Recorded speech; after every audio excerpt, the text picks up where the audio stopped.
여호수아 21장 우리 1절로 3절까지 합독하겠습니다. 그때에 레위 사람의 족장들이 제사장 엘르아살과 눈의 아들 여호수아와 이스라엘 자손의 지파 족장들에게 나와 가나안 땅 실로에서 그들에게 말하여 이르되 여호와께서 모세에게 명령하사 우리가 거주할 성읍들과 우리 가축을 위해 그 목초지들을 우리에게 주라 하셨나이다 하매 이스라엘 자손이 여호와의 명령을 따라 자기의 기업에서 이 성읍들과 그 목초지들을 레위 사람에게 주니라. 아멘. 예. 21장의 내용은 레위 자손들이 기업을 받는 장면이 되겠습니다. 지난번에 이스라엘 12지파들에게 기업들을 다 나눠줬죠. 나눠주고 나눠준 다음에 동쪽의 세 성읍, 서쪽의 세 성읍 특별히 구별해서 그곳을 도피성으로 삼으라, 이 말씀까지를 드렸습니다. 자, 그래 놓고 오늘은 레위 자손들에게 또 기업을 나눠주는 그런 내용이 되겠습니다. 근데 지난번에 12지파 기업 나눠주면서 레위 지파는 빼놨지요. 빼놓고 레위 지파는 따로 기업을 줄 필요가 없다, 이런 식으로 얘기를 했어요. 왜냐하면 하나님이 기업이 되어주시니까. 그랬는데 여기 보니까 레위 지파에게도 땅을 주라고 하네요. 땅이 있어야 하니까. 예, 어쨌든 뭐 사람이 육신을 입고 있는 이상, 이 땅에 발을 디디고 사는 이상 뭔가 거주할 자리는 있긴 있어야죠. 있어야 되는데, 근데 이렇게 줄 거면서 왜 기업을 안 준다고 했을까요? 아니 제사 드리는. 예, 이거는 따로 기업을 떼어서 준다는 얘기가 아니고요. 이미 12지파에게 기업을 다 나눠줬어요. 나눠준 것 중에서 그 받은 12지파들에게 쉽게 말하면 몇 개 성읍씩을 내놓으라는 거예요, 도로. 그거는 어찌 보면은 하나님 입장에서 봤을 때는 그거는 11조로 내놔라, 그 말이에요. 그래서 받은 것 중에서 약 10분의 1 정도씩을 다 내놓게 해요. 내놓아 가지고, 그러니까 엄밀한 의미에서 레위 지파에게 직접 주는 게 아니고요, 하나님께 드리는 거죠. 하나님께 내놓게 하는 거죠. 내놓게 해가지고 그거를 레위 지파에게 나눠주도록 하는 거죠. 나눠주는데, 여기 오늘 본문에 보니까 그때 레위 사람의 족장들이 제사장 엘르아살과 눈의 아들 여호수아와 이스라엘 자손의 지파 족장들에게 나와 뭔가 요구를 했다, 그렇게 얘기합니다. 레위 지파에게도 땅이 필요하지요. 한데 만약에 그들이 가만히 있으면 그냥 나눠주는가? 가만히 있질 않아요. 가만히 있질 않고 요구를 합니다. 우리한테도 땅을 줘야 되지 않느냐라고 요구를 합니다. 어디로 왔냐면 2절에 보니까 가나안 땅 실로에서 그들에게 말하여 이르되, 이 실로라고 하는 것은 임시 하나님의 그 회막이 있는 장소입니다. 회막을 실로에다가 세워놨죠. 세워놨는데 이거는 뭐 어찌 보면 나중에 성전이 지어지기 전까지 여호와의 그 회막이 머무는 장소입니다. 여호와의 법궤가 머무는 장소죠. 법궤가 머무는 장소인데 그게 이제 성전이 지어지기 전까지는 그게 곧 성전이에요. 성전인데 결국 하나님 앞에 와서 그들이 요구했다, 그 소리예요. 그래서 가나안 땅 실로에서 그들에게 말하여 이르되 여호와께서 모세에게 명령하사 우리가 거주할 성읍들과 우리 가축을 위해 그 목초지들을 우리에게 주라 하셨나이다 하매, 이거는 뭐 내놓으라고 무슨 뭐 그렇게 주장했다는 개념보다는 하나님께서 일찍이 모세에게 레위 자손에게도 이런 성읍과 또 가축을 위해서 목초지들을 주라고 하셨나이다, 이렇게 상기시켜 주는 거죠. 상기시켜 주는 건데 우리가 언뜻 생각하면 뭐 하나님이 주기로 했으면 주겠지. 하나님이 기업이 되어 주신다면 하나님 주시겠지. 뭐 하나님 주실 거니까 그냥 가만히 있으면 되겠지. 이렇게 생각하지만 우리가 그 하나님의 예정론을 섣불리 가르치고 나면요, 성도들이 그렇게 다 하나님이 하신다라는 말씀에 빠져가지고 하나님이 다 하실 거니까 우리는 뭐 할 필요가 없어. 우리는 가만히 있어도 하나님 다 알아서 해주실 거야. 그리고 구하지도 않아요. 요구하지도 않아요. 그리고 그냥 가만히 기다리는 거예요. 그냥 마냥. 그리고 아무것도 안 해요. 해주겠지. 그럼 진짜 해줄까요? 글쎄, 때가 되면 해줄는지 모르겠는데, 성경에 보니까 지금 여기서도 지금 이 얘기를 했지만은 앞에서도 갈렙도 뭘 했죠?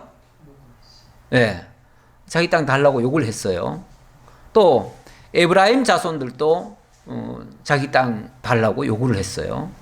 어찌 보면 그 갈렙은 유다 자손 중에서 가장 믿음이 있는 사람이고요. 또 에브라임 자손 중에는 요수아가 에브라임 자손이잖아요. 예. 에브라임 자손 중에서 어찌 보면 믿음이 있다고 하는 사람이 앞장서 가지고 뭘 해요? 요구를 해요. 그리고 여기 레위 자손들도 어찌 보면은 하나님이 구별해 놓은 사람들이잖아요. 구별해 놨으니까 그 사람들이 어찌 보면 다른 사람들의 모본이 돼야 될 사람이고, 만약에 믿음이 있다면 더 믿음이 있겠죠. 실제로도 더 있을 수 있겠죠. 그런데 어쨌든 그 사람들이 요구를 합니다. 그러고 보면 이 요구하는 것이 뭐 잘못됐다고, 믿음이 없어서 지금 요구한다고 이렇게 해석할 부분은 아닌 것 같아요. 그렇죠? 오히려 더 적극적으로 하나님이 약속한 것을 들먹이죠. 내세우죠. 하나님이 이렇게 약속하셨습니다. 그러니까 뭐 하라고요? 그 약속대로 해주셔야지요 라고 요구를 하는 거죠. 저는 이게 정당하다고 봅니다. 이게 잘못된 게 아니고요, 정당하다고 봅니다. 만약에 하나님이 다 해주실 거다, 해주실 거니까 우리는 그냥 가만히 있자, 그러면은 사람이요, 사실은 아무것도 안 하는 거예요. 아무것도 안 하고 아무것도 안 하면서 핑계만 대는 거예요. 하나님이 다 해주실 거니까 우리가 나설 필요가 없다. 그리고 아무것도 안 하고, 사실은 아무것도 안 한다는 거는 어찌 보면은 게으른 모습 아니에요? 좀 나태한 모습 아니에요? 좀 안일한 모습 아니에요? 그래서 너무 칼빈주의에 이렇게 빠져 있는 사람들은요, 하나님이 다 하신다 그래가지고 전도도 안 해요. 옛날부터 그 미국의 칼빈 신학교에 뭐 신학생이 2명이 있다.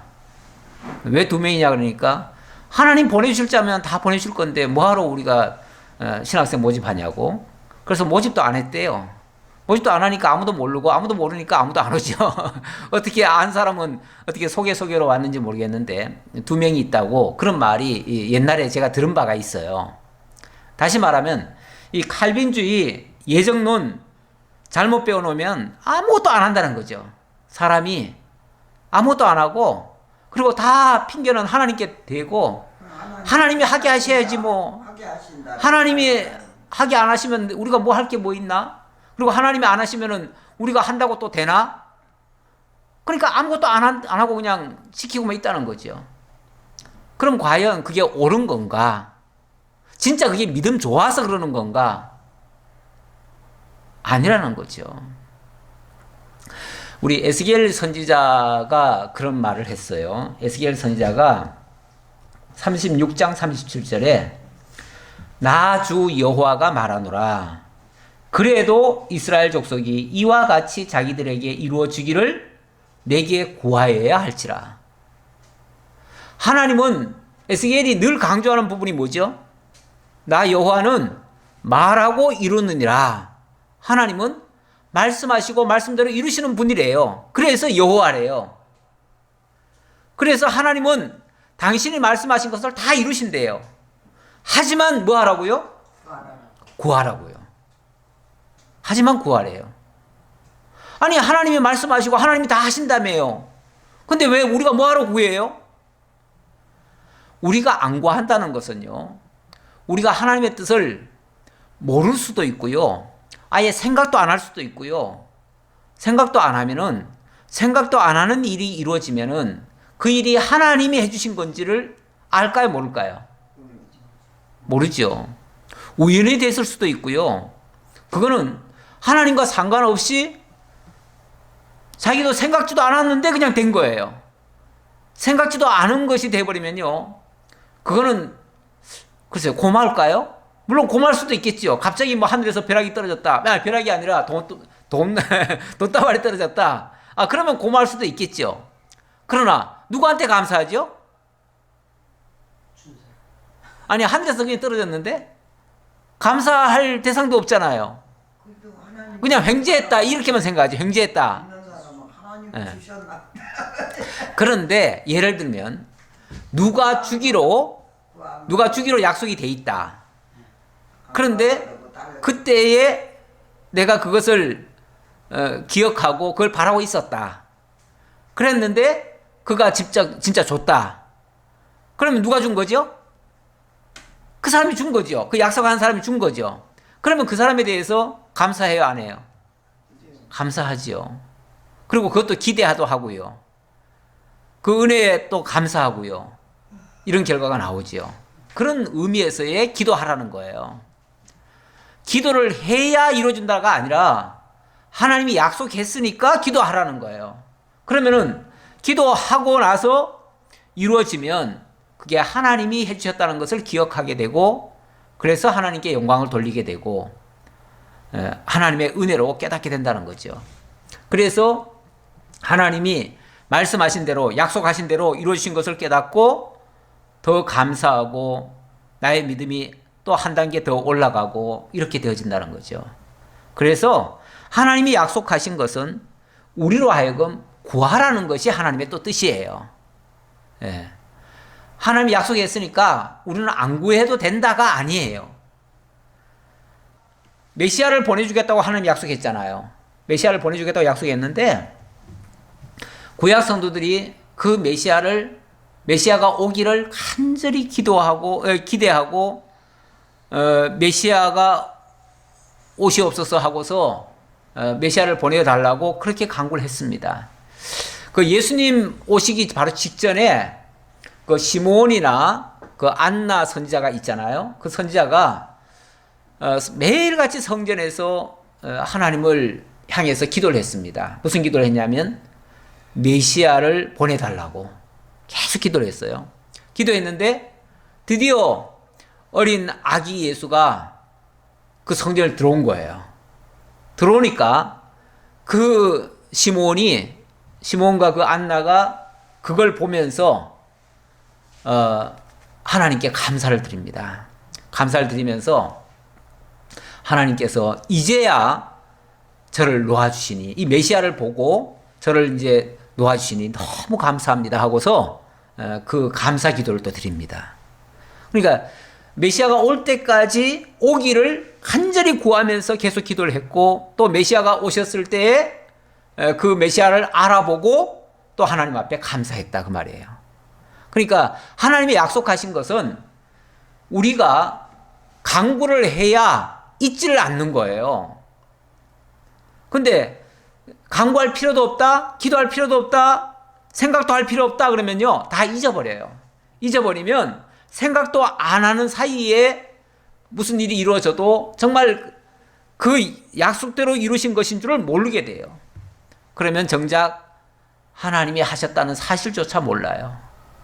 그래서 기도 안 한 자들은 하나님의 약속대로 오신 메시아를 알아보질 못했어요. 그래서 수많은 사람들이 메시아를 거부하고 결국은 십자가에 못 박아 죽이는 일까지 해버렸는데, 그들은 메시아를 간구하지 않았던 거죠. 메시아를 기다리지 않았던 거죠. 기다리는 자는 그 메시아를 만났고요. 기다리지 않는 자는 만나지 못했던 거죠. 그래서 우리 하나님은 무슨 약속을 하시면 그 약속을 우리로 하여금 늘 잊지 말고 기억하라고 그럽니다. 기억하고 그 약속한 것을 구하라고 또 하십니다.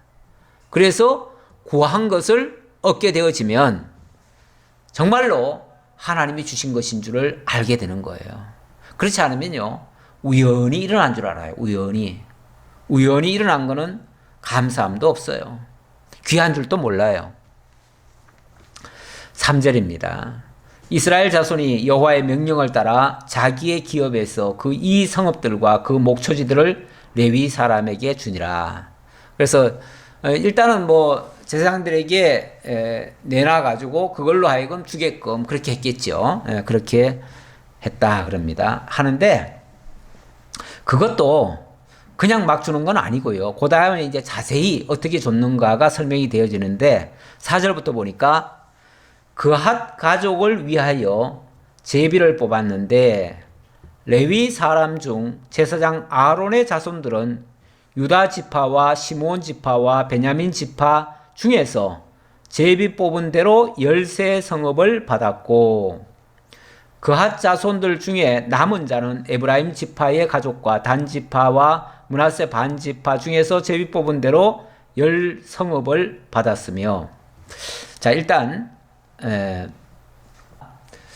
제일 먼저 그핫 자손이 제비를 뽑았다. 일단 좀 한번 그려놓고 볼게요.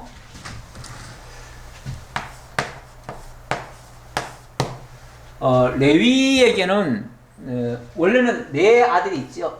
세 아들이 있어요. 세 아들이 있고 또 딸이 하나 있어요. 딸이 요게벳이고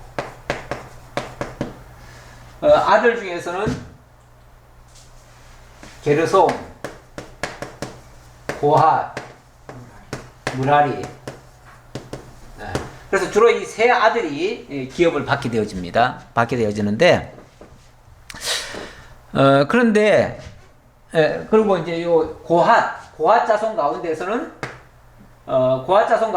또 여러 명이 또 있어요. 있는데, 여기에 보면은, 아므람, 이스할, 헤브론, 우시엘, 그렇습니다. 아므람, 뭐, 다른 사람 이름은 기억 안 하셔도 돼요. 이 아므람 자손이 있고요. 뭐 일단 적어놔보죠. 뭐 그리고 그랬으니까 이스할, 헤브론, 우시엘. 이스할, 헤브론, 우시엘.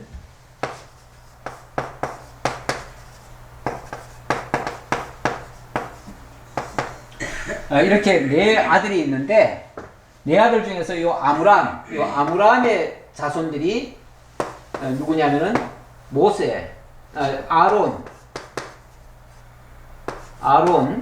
모세, 그 다음에 미리암은 딸이죠. 딸인데, 사실은 레위의 4대 손이에요. 이 모세까지가 4대고요. 그러니까 한참 조상이죠. 그런데, 원래는 이 레위 지파에게 기업을 나눠주라 하면은, 기본적으로, 게르손, 고핫, 무라리, 요렇게가 이제 레위 자손이라고 말할 수 있죠. 말할 수 있는데, 지금 누구부터 기업을 먼저 주죠? 여기는 이제 그핫 자손이라고 되어 있는데, 그핫이 이 고핫입니다. 고핫과 그핫은 이 번역상에 조금 다를 뿐이지, 같은 이름이에요. 같은 이름인데, 4절에 보니까 그핫 가족을 위하여 제비를 뽑았는데 레위 사람 중 제사장 아론의 자손들은 이렇게 나오죠. 아니 원래 레위의 아들은 고핫이잖아요. 그렇죠? 게르손, 고핫, 무라리 이렇게 돼 있는데 레위 자손 중에서 그핫 자손 중에서 누구를 먼저 얘기를 해요? 다 건너뛰고 이 아론 자손을 얘기를 해요. 아론 자손. 그러니까 레위 자손 가운데서 고핫을 얘기하다 말고 갑자기 아론으로 건너뛰어요. 왜 아론을 먼저 얘기할까요? 네, 아론이 대제사장이 되기 때문에 그래요. 대제사장. 대제사장이고 대제사장 이 가문에 이 아론 가문에 기업을 몇 개를 주냐면 이 성읍을 몇 개를 주냐면 13성읍을 받았고 그러죠. 13성읍. 자, 여기서 13성읍을 줍니다. 13성읍이면 꽤 많아요. 예. 총 이 레위 자손들이 받을 기업이 그러니까 12지파에게 받은 기업이 총 42개 성읍 같아요. 42개. 42개 성읍 같은데 48개인지 42개인지 제 계산으로는 48개 중에 도피성을 6개 빼고 도피성을 빼서 그렇구나. 네. 그러면은 총 48개인데 48개 중에 도피성은 일단 빼고 42개라고 이야기를 합니다. 그래서 42개를 또 나눠주는 그런 얘기가 되겠습니다. 그래서 어떤 곳에서는 42개라고 얘기를 하고 어디서는 또 48개라고 그래가지고 제가 약간 헷갈렸는데 이 도피성이 포함돼서 하는 이야기입니다. 예. 자, 그런데 이 아론 자손이 또 그 위치적으로도 사실은 제일 중심 센터에 있는 그 성읍을 받게 됩니다. 위치는 어디냐면은 유다 지파와 시므온 지파와 베냐민 지파. 지난번에 그림을 지도 그렸잖아요. 지도 그릴 때 보면은 가장 좋은 지역이 사실은 유다입니다. 유다고 유다 바로 위에가 베냐민이고 유다 아래쪽이 시몬입니다. 그래서 뭐 전체로 보면은 유다 지역이라고 말할 수 있어요. 유다 지역이 가장 중심적이고요. 거기에 예루살렘과 그런 어떤 좋은 자리가 거기에 다 있어요. 그래서 그곳 특히 거기 또 헤브론 지역을 받게 되어집니다. 헤브론은 이제 거기 또 저것도 있잖아요. 그 도피성도 있게 되잖아요. 그래서 굉장히 중심적인 센터가 되는 그런 지역이다 이렇게 볼 수 있고요. 그래서 사실은 레위 자손 기업을 준다 그러면 게르손, 고핫, 무라리부터 줘야 될 것 같은데 그게 아니고 오히려 대제사장 한참 그 손잡벌 되는 증손잡벌 되는 이 아론 자손들에게 먼저 13성읍을 줍니다. 자, 그렇게 하고 그 다음에 5절에 보니까 그핫 자손들 중에 남은 자는 이렇게 얘기를 하죠. 그핫 자손들 그러니까 아론 자손들 13성읍 줘놓고 나머지를 이 고핫 자손들에게 또 나눠준다는 거예요. 나눠주는데 얼마를 나눠주는가? 에브라임 지파의 가족과 단 지파와 므낫세 반 지파 중에서 제비 뽑은 대로 10성읍을 받았으며 아론 자손들에게는 13성읍이라 줬고 굉장히 중심적인 걸 줬는데 이 고핫 그 나머지 사람들에게는 10성읍을 줬대요. 10성읍. 그리고 이 지역은 에브라임 지역, 주로 이제 에브라임 이 요셉 지파가 주로 받은 그쪽 땅을 받게 됐다. 위치로 보면은 처음에 이제 준 게 여기쯤이고요. 이 아래 여기 유다 지역이고 그 다음에 에브라임 지역이 여기쯤이에요. 이게 이제 에브라임 지역이에요. 그래서 이쪽 지역의 13성읍 유다 지파 중에서 13성읍을 받았고 에브라임 지파 쪽에서 10성읍을 받았어요. 그렇게 해서 고핫 자손 전체가 받은 성읍은 23성읍이 된다 그 얘기고요. 그 다음 게르손 자손들은 이사갈 지파의 가족들과 아셀 지파와 납달리 지파와 바산에 있는 므낫세 반 지파 중에서 제비 뽑은 대로 13성읍을 받았더라. 이건 이제 게르손 자손. 어찌 보면 게르손 자손이 먼저 뭐 장자로 말하면은 먼저 받아야 될 것 같은데 오히려 두 번째로 받습니다. 두 번째로 받는데 이 위쪽을 받았다 그 얘기예요. 이 위쪽 중에서 13성읍을 받았다. 이들이 이제 게르손 자손이죠. 그랬고 그 다음 무라리 자손들은 그 가족대로 루벤 지파와 갓 지파와 스불론 지파 중에서 12성읍을 받았더라. 무라리 자손들은 루벤, 갓, 스불론,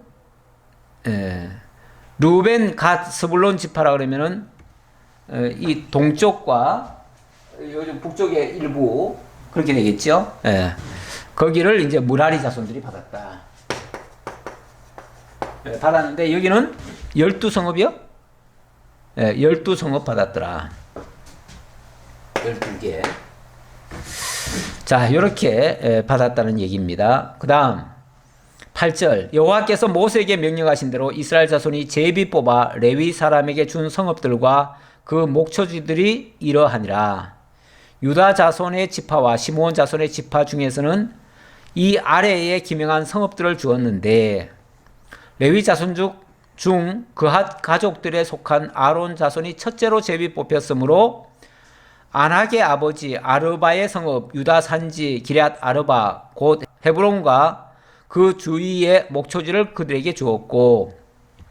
자, 지금부터는 이제 구체적으로 전체적으로 준 걸 얘기하는 게 아니라 구체적으로 그 성읍이 어디에 있는 건지 요걸 이제 얘기하는 거예요.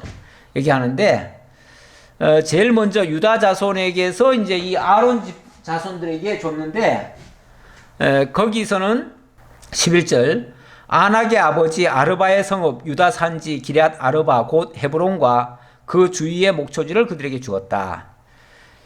여기 기럇 아르바 곧 헤브론 여기는 아낙이 살고 있던 곳이다 그랬습니다. 이 아낙 자손은 굉장히 장대한 백성들이었고 굉장히 점령하기 어려운 장소였습니다. 그곳을 갈렙이 빼앗았고 그곳을 이제 점령을 했는데 그 중에서 아마 일부를 떼어서 준 것 같아요. 어찌 보면 가장 적이 강했던 곳이고 그러니까 또 그만큼 또 좋았던 땅일 수도 있어요. 예, 그곳을 아론 자손에게 주었다.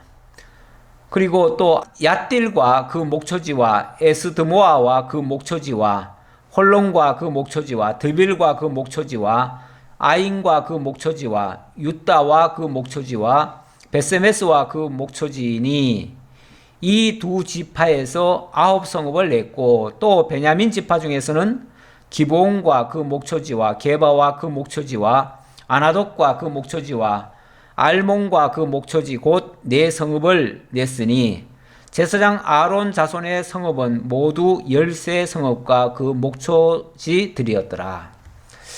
그래서 이 아론 자손에게 준 13성읍에 대한 구체적인 이야기, 여기에 있는 어느 성읍 그걸 구체적으로 열거한 거다 그 말이에요. 지난번에 여기에 받은 성읍이 아마 한 3, 40개씩 될 거예요. 그렇게 되는데 그 중에서 13성읍을 받은 겁니다. 자, 그 다음 20절입니다.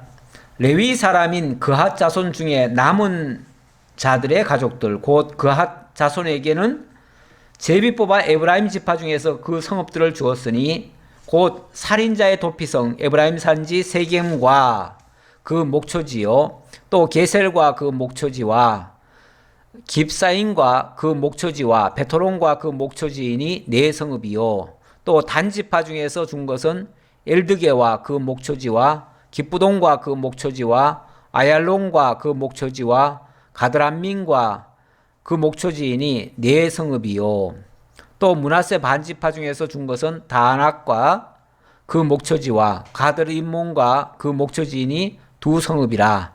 그핫 자손의 남은 가족을 위한 성읍들은 모두 10성읍과 그 목초지들이었더라. 이미 앞에서 얘기를 했습니다. 얘기했고 여기쯤인데 총 10성읍이 됐다라고 말합니다. 뭐 더 세부적인 내용이니까요. 이미 설명드린 내용과 같습니다. 한번 읽어만 보는 겁니다. 27절입니다. 레위 가족의 게르손 자손에게는 자, 두 번째로는 게르손 자손, 세 번째죠. 세 번째는 게르손 자손에게 주는 땅입니다. 므낫세 반지파 중에서 살인자의 도피성 바산 골란과 그 목초지를 주었고 또 부에스드라와 그 목초지를 주었으니 2성읍이요. 이사갈 지파 중에서는 기시온과 그 목초지와 다브락과 그 목초지와 야르묵과 그 목초지와 엔간님과 그 목초지를 주었으니 4성읍이요. 이렇게 이제 각 지파별로 예를 들면 조금 전에 어딥니까? 예. 므낫세 반지파 중에서는 2성읍을 줬고 이사갈 지파 중에서는 4성읍을 줬고 뭐 그 얘기예요. 그리고 아셀 지파 중에서는 또 4성읍이고 또 납달리 지파 중에서는 또 3성읍이고 이렇게 해가지고 33절에 보니까 게르손 사람이 그 가족대로 받은 성읍은 모두 13성읍과 그 목초지들이었더라.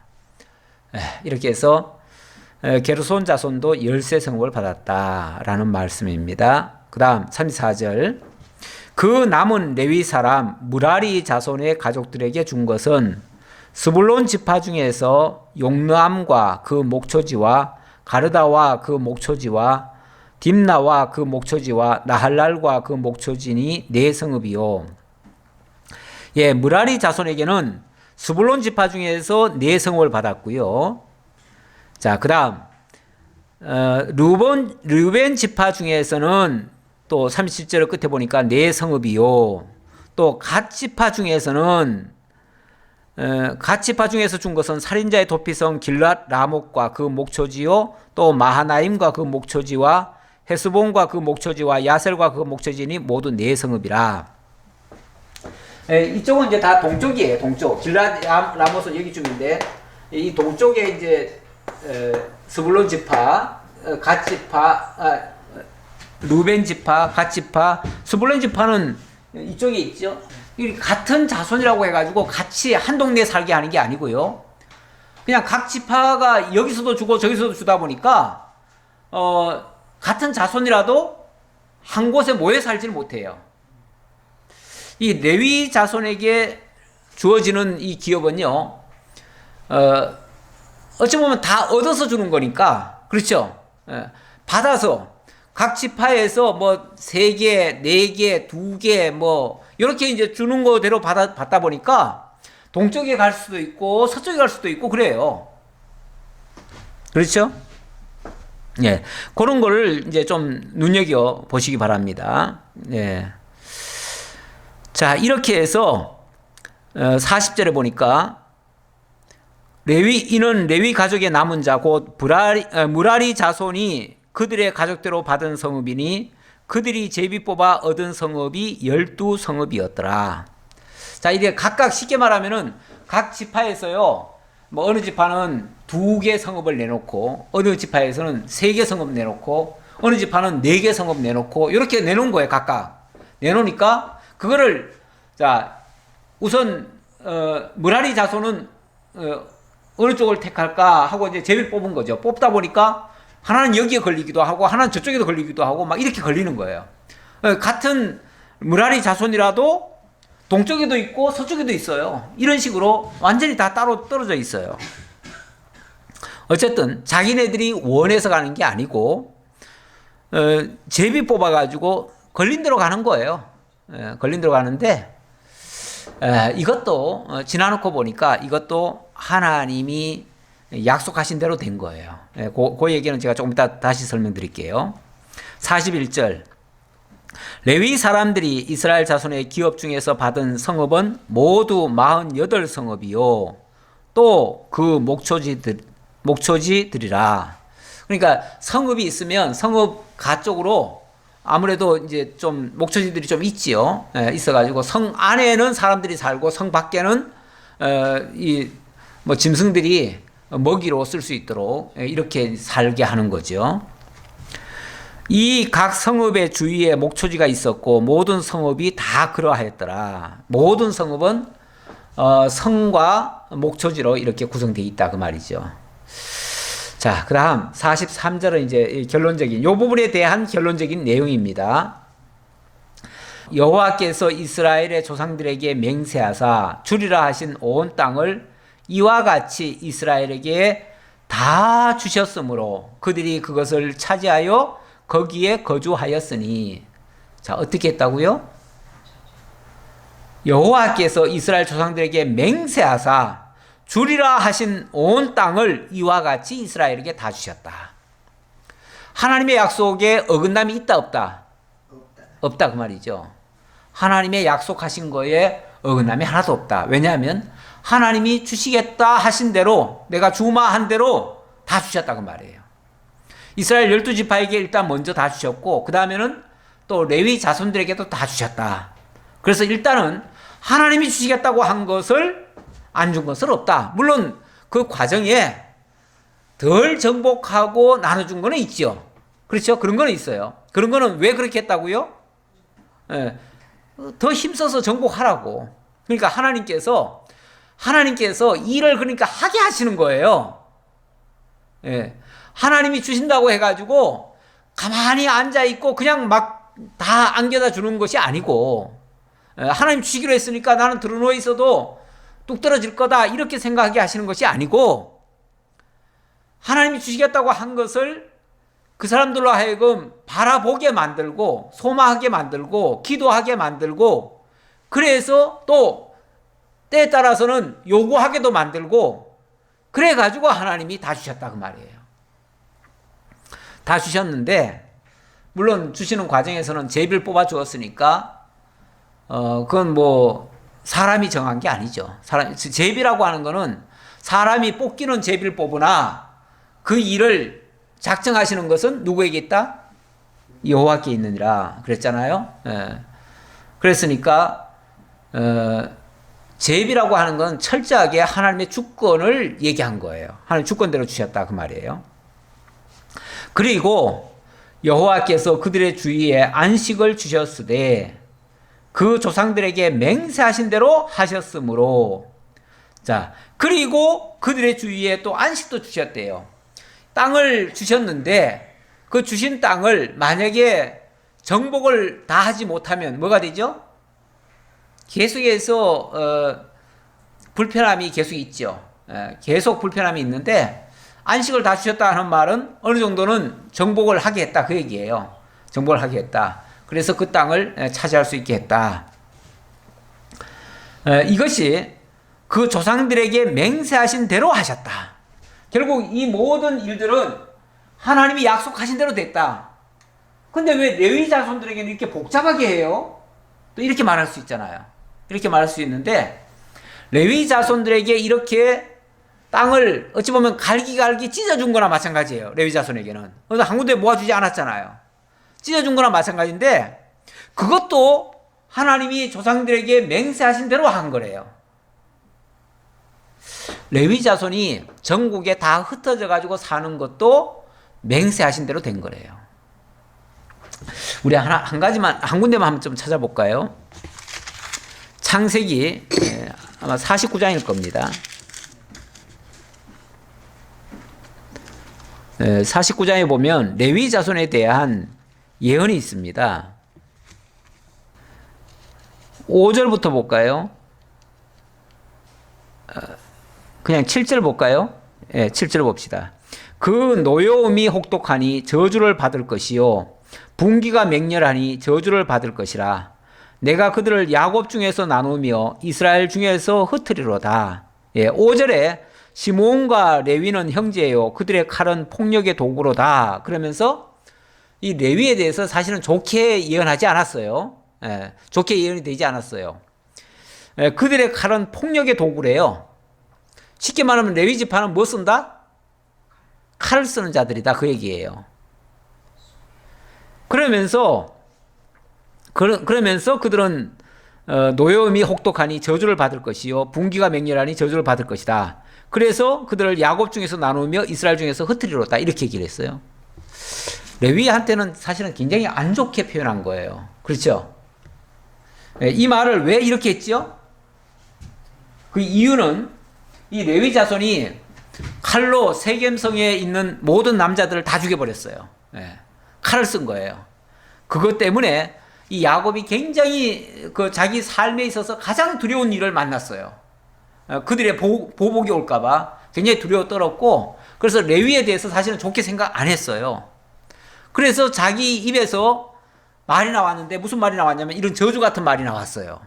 너들은 쉽게 말하면 이렇게 폭력의 도구를 썼으니까, 칼을 썼으니까 너들은 야곱 중에서도 나뉠 것이다. 그래가지고 다 흩어져 살게 될 것이다. 이렇게 예언을 했어요. 했는데 결론은 어떻게 됐죠?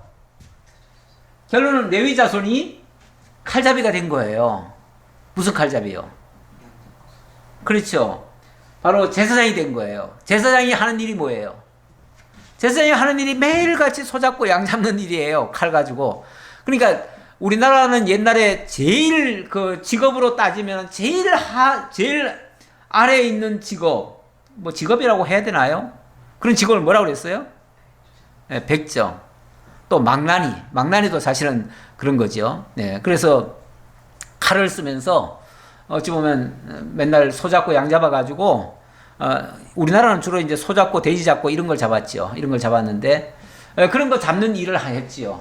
근데 옛날에도 이 제사장들은 늘 그런 일을 하는 거예요. 그래서 소 잡는 일, 양 잡는 일, 맨날 피 흘리는 일을 했어요. 예. 그리고 그들은 또 한 곳에 모여 살 수가 없어요. 왜냐하면 하나님이 이렇게 다 흩어놔 버리니까요. 그래가지고 전국에 다 쪼개져 있는 거예요. 쪼개져 있어요.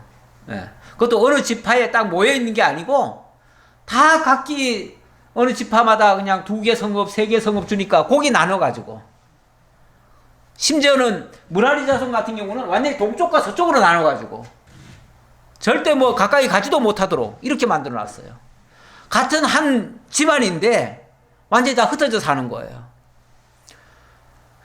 사실 그들이 하나님께 쓰임받지 않는다면 이건 저주받은 모습이에요. 저주받은 모습이에요. 그런데 다행스럽게도 하나님은 그렇게 나누셔가지고 사람을 바라보지 않게 하시고 하나님만 바라보게 하셨죠.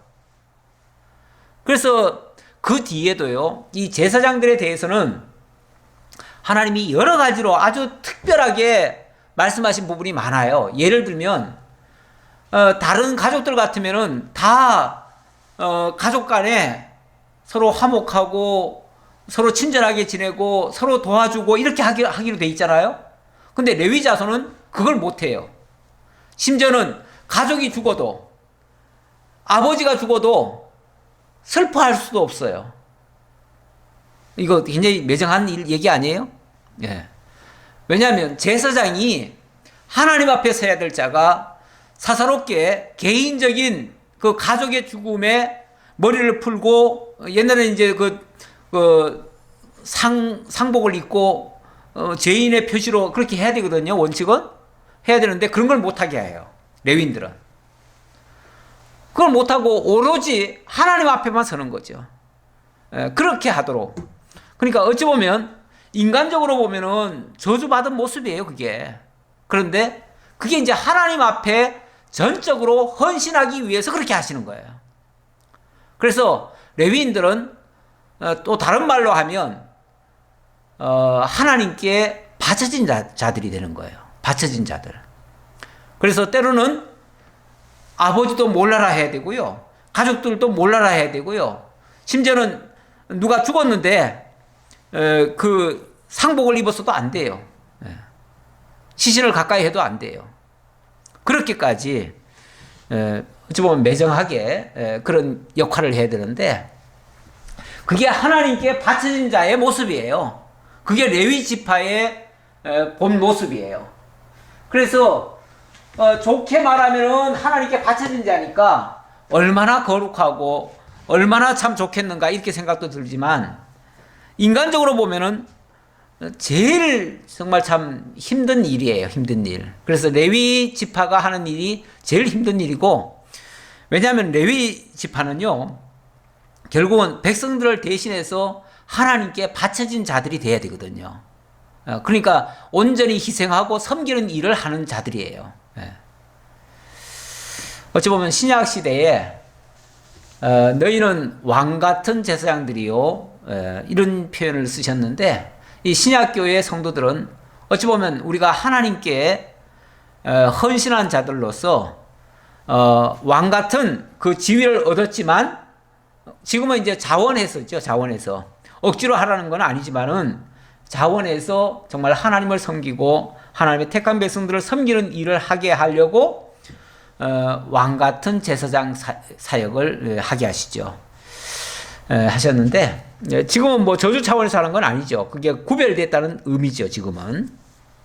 그러나 구약 시대 때는 분명히 그런 모습이 있었다라는 것 아울러 말씀드리고, 그것조차도 하나님의 말씀대로 되어졌다. 예. 그가 이 레위 지파가 하는 일도 말씀대로 되어졌다라는 걸 말씀드리겠습니다. 그 다음 여호와께서 이스라엘 족속에게 말씀하신 선한 말씀이 하나도 남음이 없이 다 응하였더라. 하나님께서 말씀하신 것이 선한 말씀이 선한, 이 선하다는 게 뭐죠? 그제 신학교에서 강의하다 보니까 한 분이 그런 질문을 해요. 아니 일평생 선하게 살았는데 예수 안 믿는다고 지옥 보내면 너무한 거 아니에요? 그러더라고요. 아니 못된 일을 많이 하고 잘못을 많이 하는데도 예수 믿었다는 이유만으로 천국 보내주고, 일평생 착한 일을 했는데도 예수 안 믿었다는 이유로 지옥을 보낸다면 그건 너무한 거 아니에요? 그러더라고요. 그 말 하는데 제가 이제 반문을 했죠. 아니 그 선한 일이 뭔데요? 아, 착한 일 많이 한 거라고 그러죠.